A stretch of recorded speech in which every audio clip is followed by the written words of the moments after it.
changed? No, I just feed hard. He couldn't help it, he just wanted it.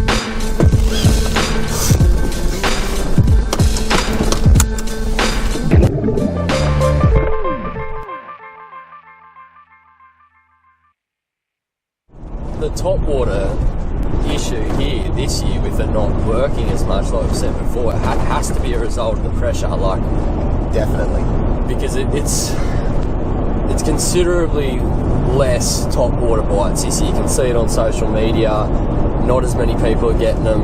And it has to be a direct result to everyone throwing those same style of top waters, the big noisy snakes, the big wake baits and whatnot. Yeah. Over and over and over again for the last, say, 4 or 5 years. The lake, it's a big lake, but it's not that big. Exactly. There's millions of fish in there, and they become accustomed to it. They come in tune to it. They see it that many times. You got boats fishing the same area over and over again. 3 dudes on a boat throwing the same lure based on past results, or they look at social media and see they were biting them at that time, and everyone's throwing that same thing. So it has to be directly linked to that. I can't see any other.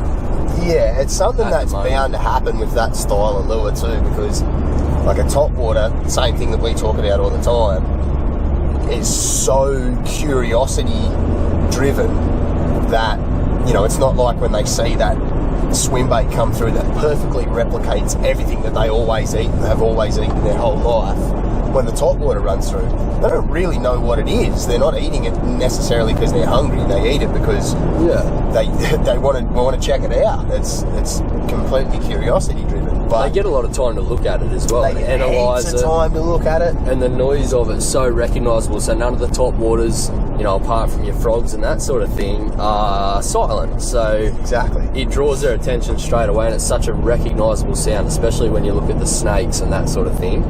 They're all making that same noise over and over and Definitely. over again. So I think it's certainly something. It makes it hard now to tie one on this year. Like, I really want to go and tie top water on, but it's so difficult to get confident knowing that.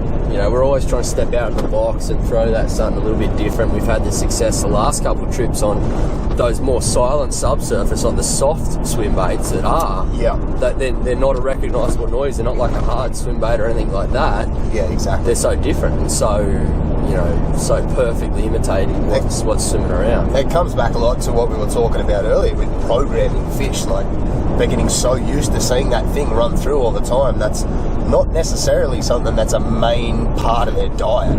Like, they do eat, I have no doubt in my mind that they do eat things off the top to sustain themselves, and as a genuine, reliable food source sometimes. Yeah. But it's not that much. It's a tiny percent of their diet. Especially with all the options of bait fish they got. Exactly right. So why, and not only that, look at the amount of stuff that is around, the amount of ducks and lizards and things like that. You can watch a duck swim 250 metres and not get eaten. Yeah, if that was over and over and over again. And it is the easiest possible thing for them to eat. Yep. It's not getting away, it's going slow, they swim up under it and suck it in. There's usually 30 or 40 of them sitting on top. It's game over. If it was a main part, like a main staple in their diet, they would do it all the time, but it's not. And that's what gives you the notion that it's definitely curiosity driven, not hunger driven, or potentially, aggression driven. And we've seen those more silent topwaters ourselves work better on pressured weekends. So Definitely. you'd be here on a weekend and get the bites on something that's completely different, more imitating a bait fish on top rather than sort of something like a lizard. Yeah, which all those wake snakes and all the rest are trying to sort of imitate. So there's certainly a relation to that. So I don't know, this weekend I want to throw it. I don't know what to expect. It's always sort of playing on my mind this time of year as well, what the fish are doing, what they're leading up to this breeding time and that as well. So but that's part of it though, like that's the fisherman, not the fish. Is you always want to chuck top water. You always it's exciting. You get it stuck in your head. You just sit there and love watching that thing roll back and just wait for it to get annihilated. Oh yeah. That's what drives you to want to do it. But I don't know, man, like, we'll definitely give it a crack, but I just don't think that it's going to be the thing. Yeah. But Especially the other if you've only big got part of limited it, time. You're limited throwing the high times. percentage baits. Limited and that, times, so. definitely a big factor. But the other big part is that you and me both know the knack that it has for catching a way above average fish. Yeah, It's definitely. just that, curiosity, aggression, those things together, it just triggers big ones to eat. Yeah, And it's definitely. definitely a big fish tool over everything else, but in saying that, it's still really, really hard to commit to it, because when you do it, you can't just pick it up and throw it for 20 minutes. You've got to throw it for 2 hours. Yeah. And for me anyway, I feel like I've got to, if you're throwing top water, let's say for a morning session, you've got to put it on and leave it on. Yeah. And keep throwing it to try and get a result.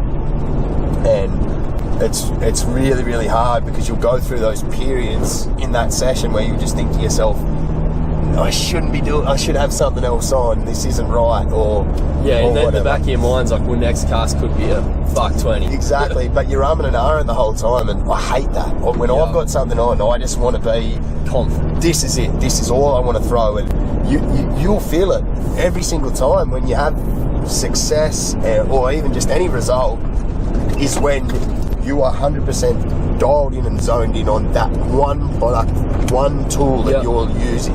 You're not thinking about tying something else on or whatever it is. You fish it properly the whole time. You're fishing it properly, you're fishing it 100% all the way back to the boat. Every cast's counting. But when you start second guessing what you got on, it's just a show. The other guy will get bit, and then you're like, oh, I want that. And then, it's just...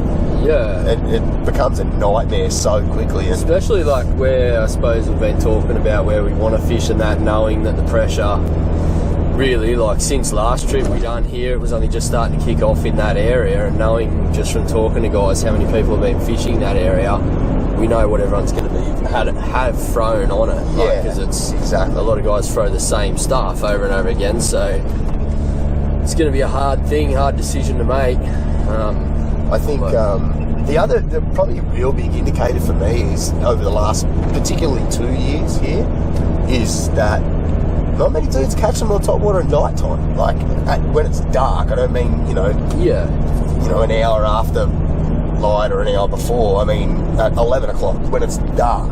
Yeah. Whereas 3 years ago you felt like you could tie a top water on and just beat the bank for 4 hours and you would get something would eat it.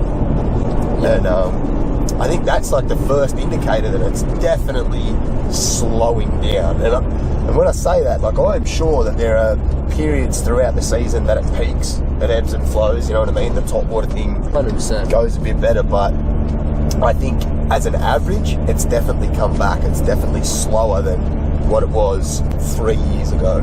Yeah. Top water wise. The rest of it seems just as consistent, but yeah, definitely.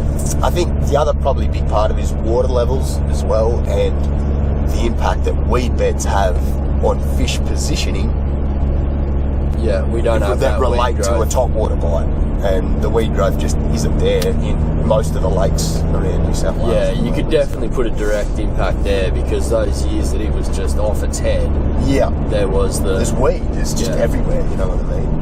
Yeah, 100%. So there's a direct correlation there, but fingers crossed, through the end of this year, they get some sort of stability